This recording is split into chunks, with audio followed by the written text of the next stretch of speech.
Chapter 9 Grandpa Joe Takes a Gamble. The next day, when Charlie came home from school and went in to see his grandparents, he found that only Grandpa Joe was awake. The other three were all snoring loudly. Shh, whispered Grandpa Joe, and he beckoned Charlie to come closer. Charlie tiptoed over and stood beside the bed.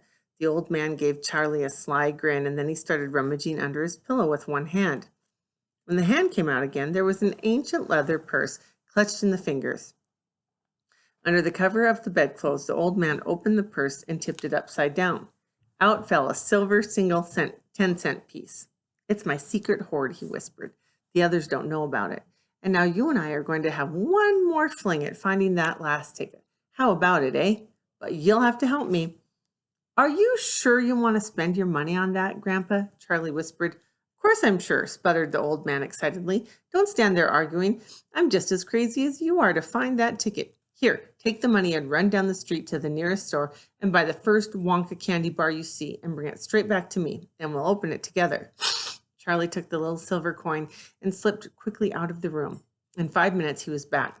You've got it, whispered Grandpa Joe, his eyes shining with excitement. Charlie nodded and held out the bar of candy. Wonka's Nutty Crunch Surprise, it said on the wrapper. Good, the old man whispered, sitting up in bed and rubbing his hands. Now, come over here and sit close to me and we'll open it together. Are you ready? Yes, said Charlie. I'm ready. All right, you tear off the first bit. No, said Charlie. You paid for it. You do it all.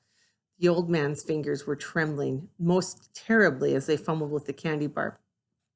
We don't have a hope, really, he whispered, giggling a bit. You do know we don't have a hope, don't you? Yes, Charlie said. I know that. They looked at each other and both started giggling nervously.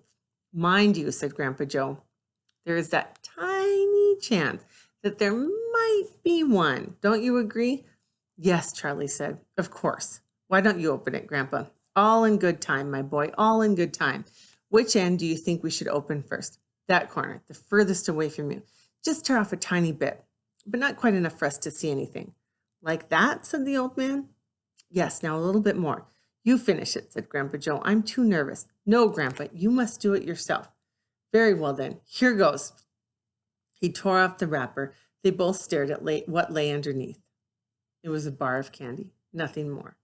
All at once, they both saw the funny side of the whole thing, and they burst out into peals of laughter. What the heck's going on? Cried Grandpa Josephine, suddenly waking up. Nothing, said Grandpa Joe. You go on back to sleep. And there's Charlie and Grandpa Joe.